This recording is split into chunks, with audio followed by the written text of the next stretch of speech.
Ну что, уважаемые коллеги, немножко статистики. Мы живем с вами в осенне-зимний период, и я надеюсь, это не последний осенне-зимний период в нашей с вами жизни. И, естественно, существует статистика по государственному докладу о состоянии здоровья населения Российской Федерации за последние 11 лет. Посмотрите, примерно одно и то же количество зафиксированных респираторных эпизодов в стране. Даже можно сказать, что в 2019 году небольшое было снижение, но тем не менее есть фармакоэкономические эффекты. Несмотря на небольшое как будто бы снижение зафиксированных случаев, но посмотрите, они 33 миллиона эпизодов респираторной инфекции в год только регистрируются, а не со всеми эпизодами, особенно старшая возрастная группа, доходит до доктора. А посмотрите, какие экономические потери, что если на все инфекционные заболевания в государстве было потрачено 646,5 миллиардов рублей, то 518,5 из них это ушло на терапию острых инфекций верхних дыхательных путей, неуточненной множественной этиологии. И в рубрикации 10-й международной классификации огромное число болезней, которые объединены в группы острой респираторной инфекции верхних дыхательных путей, гриппа, пневмония, другие респираторные инфекции уже нижних дыхательных путей и так далее.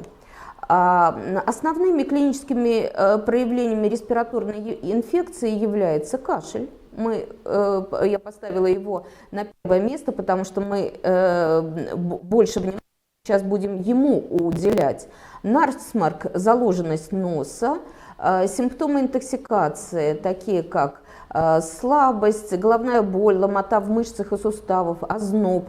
И вот как раз ломота в мышцах и суставах для нас с вами больше характерно для гриппа всегда считалась. Лихорадка разной степени выраженности, боль в горле и одышка.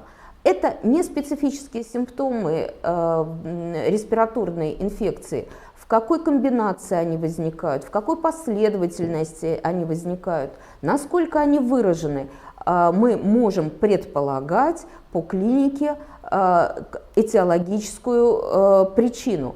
С другой стороны, любые инфекционные, неинфекционные факторы, осаждаясь на эпителии дыхательных путей, в первую очередь верхних дыхательных путей, если они проходят этот барьер, то и нижних дыхательных путей, приводит к воспалению, вторая фаза которого эксудация способствует выработке мокроты бакаловидными клетками дыхательного эпителия. Мокрота – это патологический продукт, и мы с вами знаем, что дыхательный барьер – один из основных трех барьеров защитных организма. С помощью мукоциллярного клиренса происходит очистка дыхательных путей от различных патогенов, ксенобиотиков и так далее. Если же у нас развелось воспаление в эпителии дыхательных путей, то, как я уже сказала, гиперпродукция мокроты, в острую фазу у нас происходит утолщение фазы, у нас достаточно густая мокрота, иногда стекловидная мокрота на разных уровнях дыхательных путей развивается. И такая густая мокрота замедляет или останавливает мукоциллярный транспорт, который обеспечивается ресничным эпителием. Это примерно 1000 движений в минуту ресничного эпителия. А если задерживается, не эвакуируется из дыхательных путей со слизистой мокротой, то это дает возможность колонизации патогенов в этой среде. Особенности кашля. Маленькие дети, у них фаза эксудации, вторая фаза воспаления, выражена очень хорошо. И у них, как правило, видно гиперпродукцию мокроты. А вот кашлевой рефлекс резко снижен, как у новорожденных, так и у детей младше младшего возраста. И точно так же снижается кашлевой рефлекс у пожилых людей, так называемый неэффективный ленивый кашель. И в этих случаях кашлевой рефлекс, а это рефлекс, он может не выполнять дренажные функции. И нужно еще понимать, что кашлевые рецепторы находятся не только в дыхательных путях, но и в других точках нашего организма. Это, например, слуховой проход, это пищевод, например. И ну вот здесь вот 8-я версия. С 1 октября 2020 года уже существует 9-я версия временных методических рекомендаций по профилактике и лечению новой коронавирусной инфекции. Почему я об этом говорю? Потому что очень многие симптомы, которые мы с вами назвали, они могут быть проявлениями клиническими точно так же и новой коронавирусной инфекции, в которой выделено несколько вариантов. Первый вариант как обычная респираторная инфекция, это поражение только верхних отделов дыхательных путей. И здесь по клинике не всегда сразу может быть ясно, что это коронавирусная инфекция или не коронавирусная инфекция. Дальше пневмония без дыхательной недостаточности, пневмония с дыхательной недостаточностью, то есть острый респираторный дистресс-синдром и мультисистемный воспалительный синдром у детей, связанный с SARS-CoV-2. Это второе название коронавируса COVID-19. И вот если сравнить, вот я построила таблицу, если сравнить основные критерии, по которым мы предполагаем этиологию, вот инкубационный период. При гриппе, особенно в эпидемическом периоде, мы считаем часами, там, до 48 часов, ну, 2-3 дня максимум. Да? Обычная респираторная инфекция от 3 до 7 дней. Что касается ковида, то описан инкубационный период от 2 до 14 дней, среди детей в среднем 10 дней. Начало заболевания. При гриппе самое острое, мы знаем, при гриппе ведущие симптомы – это интоксикация. При обычных респираторных инфекциях и при ковиде постепенные, то есть нарастают симптомы. И вот как раз лихорадка часто наблюдается как при гриппе, она будет одним из основных проявлений синдрома интоксикации у этих больных, точно так же и при новой коронавирусной инфекции, причем сначала может быть субфебрильная температура, дальше будут нарастать катаральные симптомы, и на следующие сутки уже фебрильная температура чаще всего. Вот так протекает начало ковидной инфекции. Кашель. Если мы видим умеренную интоксикацию, не всегда лихорадку или субфебрильную лихорадку, и сразу с первых суток ринит и кашель влажный, то чаще всего это обычная респираторная инфекция, обычная. Что касается кашля при гриппе, то, как правило, он где-то с 3-го дня, потому что и это сухой раздражающий кашель, вирус гриппа тропен к эпителию трахеи, и вот трахеид, сухой трахеид, как раз с 3-го дня после дебюта гриппа мы можем наблюдать.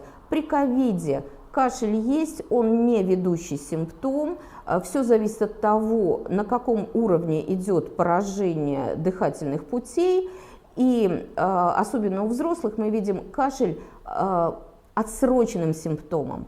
То есть больные отмечают, что не так они плохо себя чувствовали, а дальше, когда у взрослых идет активная перестройка в нижних отделах легких, дальше лавинообразное ухудшение состояния с развитием острого респираторного дистресс-синдрома. Слабость у пациентов часто как при гриппе, так и при ковидной инфекции. При других видах респираторных вирусов это редко отмечается. И одышка. Чаще всего она в сегодняшней ситуации при ковидной инфекции, но мы знаем, что есть токсические формы гриппа, и смотрим в течение суток или на вторые сутки, есть ли резкое появление одышки, а при обычной респираторной инфекции все-таки осложнение респираторным дистресс-синдромом редко развивается. И респираторная инфекция и обычная или ковид, что? Значит, входные ворота для гриппа и респираторной инфекции – это эпителий верхних дыхательных путей. Для ковида, кроме эпителия верхних дыхательных путей, еще эпителиоциты желудка и кишечника. И уже говорилось сегодня, что начальным этапом заражения при SARS-CoV-2 это проникновение вируса в клетки мишени, имеющие рецепторы к ангиотензин превращающему ферменту второго типа. И одной из гипотез, объясняющей, почему дети легче переносят коронавирусную инфекцию, предполагается из-за того, что у детей гораздо меньше рецепторов к ангиотензин превращающего фермента, именно поэтому у них в меньшей степени идет поражение легких. И вот я привожу один из последних примеров обычных. Девочка 4 года 8 месяцев, у которой повысилась температура тела до субфебрильных цифр, появилась прозрачная слизистая, отделяемая из носа, навязчивый кашель с вязкой трудноотделяемой мокротой, преимущественно в утренние часы. От второй беременности ребенок, самостоятельных родов, 3600, 52 сантиметра, прекрасная, Апгар там 8-9 баллов был, грудное вскармливание в течение 9 месяцев. В раннем возрасте у нее отмечалась пищевая аллергия на морепродукты и красно-оранжевые овощи и фрукты. Частые респираторные инфекции, которые осложнялись бронхитами, психомоторное развитие у нее по возрасту. В связи с частыми респираторными инфекциями профилактические прививки проведены по индивидуальному графику. Учитывая, что она почти ежемесячно болеет, то она была обследована в том числе на инфицирование микобактерий, реакция МАНТУ сомнительная, там была гиперемия, то, что расценивается как сомнительная проба, а диаскин-тест отрицательный. Из анамнеза заболевания она заболела 3 дня назад, и как раз сразу у нее была фебрильная лихорадка 38,5, боли в горле, слабость, сухой кашель в первый день, который потом, вот как мы сказали, уже к 3-му дню принял характер влажного с трудноотделяемой мокротой. И вот с первых дней она выполняла те рекомендации, о которых и Наталья Станиславовна, и Татьяна Германовна, и Олег Витальевич рассказывали, да, проводилась и ирригационная терапия, и симптоматическая терапия, но, тем не менее, к 3-му дню заболевания, вот когда она уже обратилась к нам, сохранялась субфебрильная температура. Еще раз повторю, что в утренние часы в основном трудноотделяемая мокрота. В сентябре прошел последний Европейский респираторный конгресс, на котором кашлю, особенно длительности кашля, классификации кашля, уделялось огромное количество времени. И предлагалось изменить классификацию, предлагалось принять, что острый кашель во всех возрастных категориях это до 4 недель, а после 4 недель это уже хронический. Но так как я имею честь входить в экспертную группу пульмонологического детского респираторного общества нашей страны, у нас на ежегодных сборах, когда мы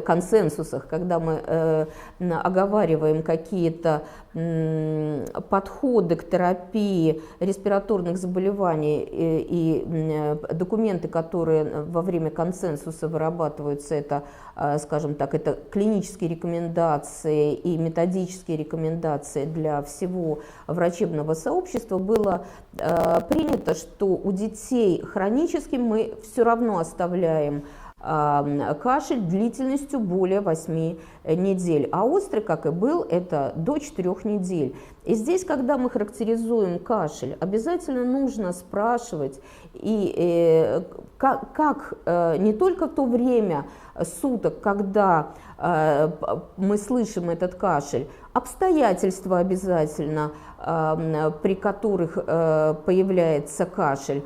Как кашель звучит? Это приступообразный или периодический, или непрерывный, длительный или короткий. То есть нам может даже сама характеристика кашля помочь в топике того отдела дыхательных путей, где у нас происходит патологический процесс. По тембру кашель тоже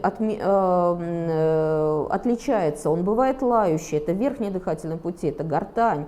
Он бывает сиплый или беззвучный, если у нас происходит воспаление выраженное или изъязвление голосовых связок.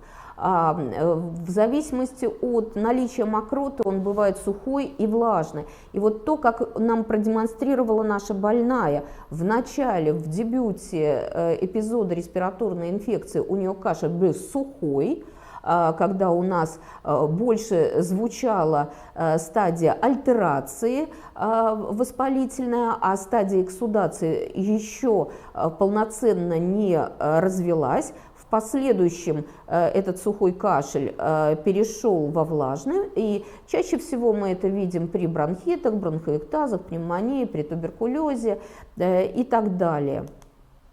А вот длительный кашель, вообще мы привыкли так, да, кашель может быть при любой респираторной инфекции, как верхних, так и нижних дыхательных путей, и каждый второй пациент – это лор-патология. И очень часто, и уже теперь не только наше профессиональное сообщество, но и родители наших пациентов знают, что кашель – это рефлекс, и очень часто мы видим кашель как результат постназального затека, потому что, говорят, бегал, прыгал, отлично себя вел, как только лег в постель, там заснул, согрелся или лежит на спине, появляется кашель. Это действительно, это когда патологический секрет из носовых ходов стекает в глотку, и кашель выполняет свою прямую защитную функцию. Он кашлевым толчком выбрасывает эту мокроту в пищевод, и ребенок ее глотает. Дальше кашель, вот мы говорили, он может быть как результат бронхообструкции, в результате просто эпизода бронхообструкции или в результате уже хронического аллергического воспаления, которое приводит к формированию бронхиальной астмы.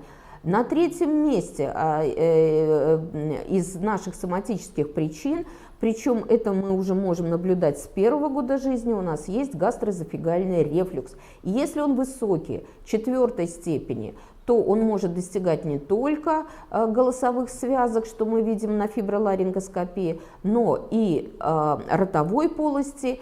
И очень часто, если после еды, при поднятии тяжести, или если маленький ребенок переел, перевернулся на живот, или его держит вниз головой по каким-то причинам, или он так съезжает сам вниз головой, или просто горизонтально лежит, и в силу анатомофизиологических особенностей легко возникает гастроэзофагиальный рефлюкс, а мы с вами слышим кашель, и можем даже слышать бронхообструкцию при аускультации легких. Хронический бронхит, бронхоэктатическая болезнь и другие причины. Но есть такие, я бы не сказала, что это очень частые причины. Вот есть первичная целлюлярная недостаточность. Безусловно, мы должны о ней подумать уже в раннем возрасте, но очень много случаев жизненных, когда мы такой диагноз, первичная целлюлярная недостаточность, устанавливаем уже к школьному возрасту или к подростковому возрасту. Бывают и такие ситуации. Уже назывался фактор раздражающий, это пассивное курение, сигаретный дым, ингибиторы АПФ, причем кашель при приеме ингибиторов АПФ бывает и при короткого действия, и при длительного действия. Это иногда наблюдается не только во взрослой группе возрастной, но и среди детей. И здесь четко. Начали принимать ингибиторы АПФ, прошло 2-3 дня, появился кашель, убираете препарат, кашель проходит. То есть здесь тоже такая ситуация бывает. Бывают блокаторы кальциевых каналов, и некоторые группы препаратов могут вызывать кашель. Ну, у взрослых хроническая обструктивная болезнь легких. Она, конечно, может к концу подросткового возраста развиться у наших пациентов, которые страдают длительным курением, потому что это первый такой провоцирующий фактор. Но все-таки в большинстве случаев больные Хоббл – это лица старше 30-35 лет. Но при опухолях, саркоидозе, инородное тело дыхательных путей, сначала короткий приступообразный кашель сухой, потом это может быть светлый промежуток, если оно переместилось или так далее, а дальше уже как решается судьба этого инородного тела. Если оно проваливается ниже, то может, и маленькое совсем, оно может провоцировать и вплоть до развития бронхоэктазов. У нас были такие маленькие дети, нельзя забывать, что в младшем возрасте угол отхождения главных бронхов от трахеи одинаковый, и инородное тело в левом легком также реально попасть, как и в правое легкое. Ну и в более старшей возрастной группы бывает и облитерирующий бронхиолит, и рак легкого, и легочный фиброз, и это все проявляется длительным кашлем. Как раз кашель, который будет длиться больше 8 недель. Ну, еще есть у нас, опять-таки, верну ваше внимание к предыдущим докладам, когда оппортунистические инфекции звучали, респираторные, это микоплазма, это хламидиоз. Вы знаете, что где-то примерно в 30% случаев у больных коронавирусной инфекцией была микст-инфекция с микоплазменной инфекцией. Именно поэтому сработала комбинированная терапия с включением макролидов. Ну и вернемся к нашей пациентке. У нее относительно удовлетворительное состояние, в принципе, ни аппетит не изменен, ничего. Субфебрильно, напоминаю, лихорадит, сатурация нормальная, 95% сатурация кислорода, кожные покровы чистые, немного отечные, слегка гиперемированные миндалины без налетов. Лимфатические узлы все единичные, безболезненные, неувеличенные, подвижные и так далее. Слизистая отделяемая из носа, а в легких жесткое дыхание, и по задней поверхности над легкими влажные разнокалиберные хрипы. Они в первый день обращения они были малоподвижны, в последующем мы видели, что они очень легко смещались.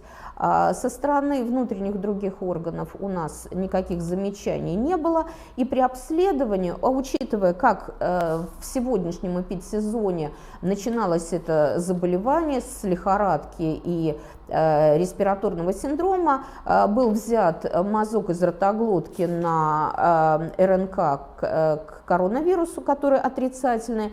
В анализе крови, скажем так, лимфоцитоз по возрасту уже не так должен быть виден, все-таки ей почти 5 лет, должен уже пройти был второй перекрест лейкоцитарной формулы. Здесь явный лимфоцитоз и моноцитоз на фоне лейкоцитоза.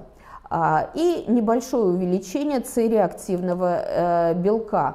При обследовании на прямой проекции рентгенограммы легких небольшое увеличение, усиление сосудистого рисунка, уплотнение корней легких, и никаких инфильтративных теней не было видно. И вот на основании клинико-инструментального обследования был выставлен диагноз острый неуточненный бронхит, который входит вот в этот список бронхита.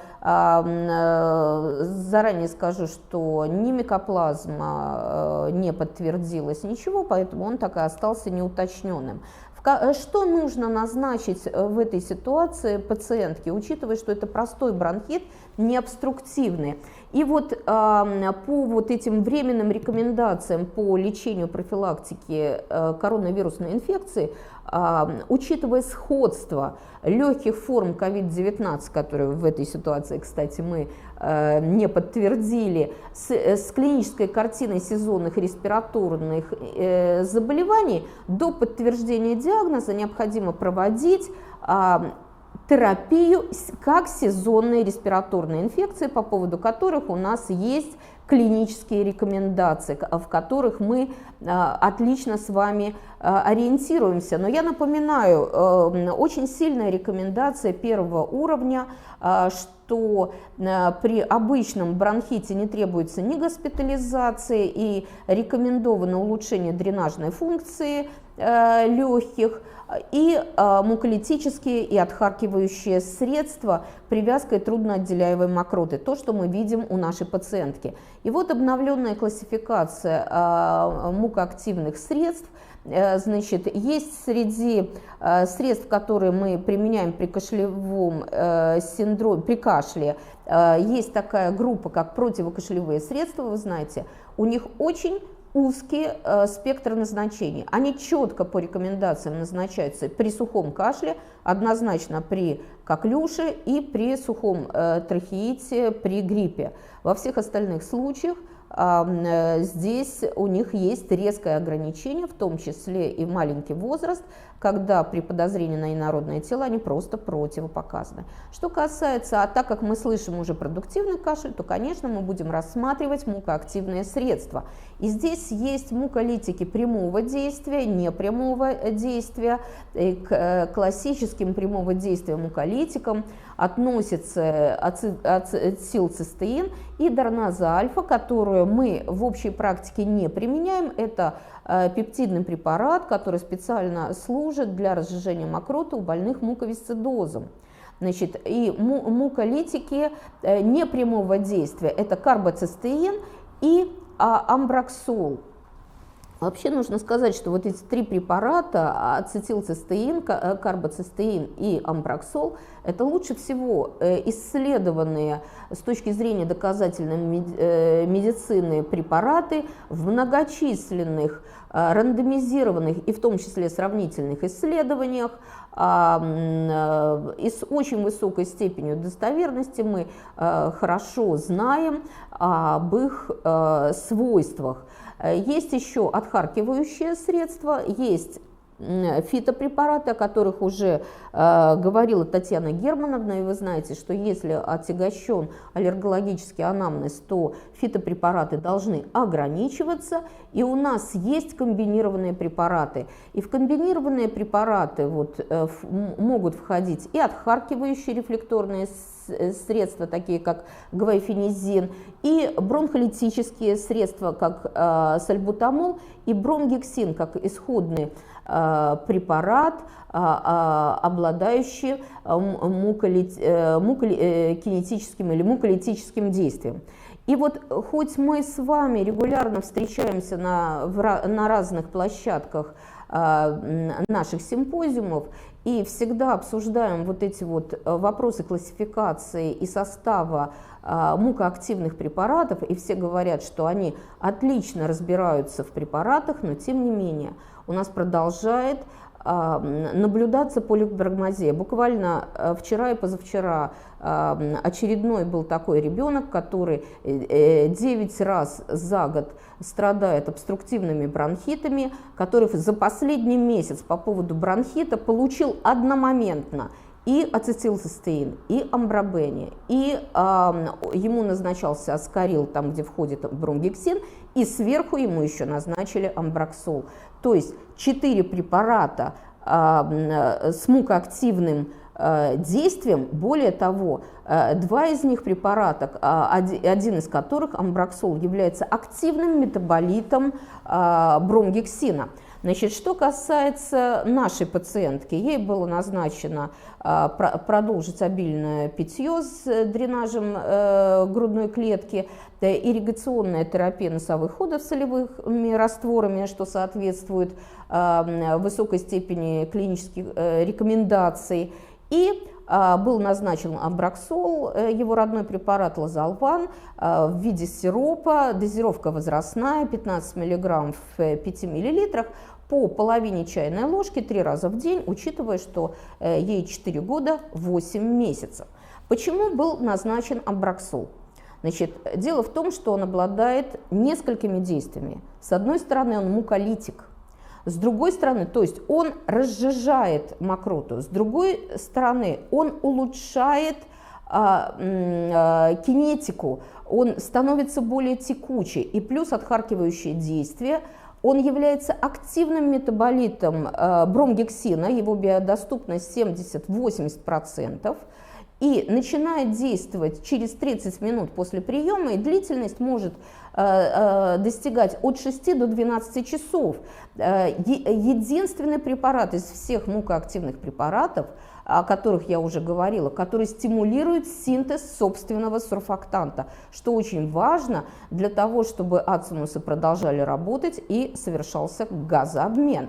Значит, и вот по тому, как длительно работают сегодня мукоактивные вещества современные, нужно понимать, что вечерний прием в связи с тем, что до 12 часов они будут действовать, вечерний прием у пациента мукоактивных препаратов должен быть не позднее 18 часов, потому что если мы назначим позже, сработает мукоактивный препарат, а ребенок будет спать, у него будут ухудшаться дренажные свойства, и если это маленький ребенок, мы говорили уже, что если у него снижен или недостаточная эффективность, дренажная эффективность кашля, то это может привести к различным проблемам. Чем еще амброксол очень удобен? Тем, что он существует в разных формах. Есть и сироп, и таблетки, и растворы для ингаляции. И очень удобно дозировать. И в случае, например, и так как есть раствор для ингаляции через небулайзер, это тот препарат, который входит в четверку разрешенных для применения при небулайзерной терапии препаратов в случае, если нам нужно провести мукоактивную, муколитическую терапию прямо в точке патологической, то есть в бронхиальном дереве, а по каким-то причинам мы не хотим назначить системно препарат. Значит, при осмотре через 7 дней ребенка мы видим полную нормализацию аппетита, температуры и клинического анализа крови. У нее остался короткий влажный кашель, в основном после ночного сна. Это как раз связано с тем, что у нее есть проблемы заднего ринита. И вот как раз те вопросы, о которых Татьяна Германовна уже говорила, я не буду к ним возвращаться, потому что был просто прекрасный, исчерпывающий доклад. Хочу подчеркнуть, что амброксол входит как препарат номер 1 в схемы терапии, в клинические рекомендации по муколитической терапии, потому что он и муколитик, и мукокинетик, и еще раз способствует синтезу сурфактанта и выработке противовоспалительных цитокинов и усиливает мукоцеллярный клиренс, и поэтому он может назначаться с первых дней, с первых суток при заболевании. А вот если мы с вами в течение 1–2 недель не увидели такого эффекта достоверного, который нам вдруг показался недостаточный, что крайне редко бывает, вот тогда мы должны рассмотреть, как те заболевания, которые приводят к длительному кашлю, о которых я уже говорила, так и, соответственно, этой патологии скоррегировать лечение. Еще раз говорю, с 2012 года во все клинические рекомендации, в том числе и последние 2018 года, входит амброксол. И в текущий сезон, эпидсезон респираторной инфекции, в эпоху коронавирусной инфекции, мы должны с вами, да, проводить гигиенические мероприятия и защищать слизистые, но не забывать, что в основе терапии сезонных респираторных инфекций лежит симптоматическая терапия, которая включает и муколитики с сохранением адекватной гидратации для разжижения секрета дыхательных путей, улучшения ее отхождения. И здесь препаратом первого выбора является амброксол, наряду с другими доказанными муколитиками. Спасибо за внимание.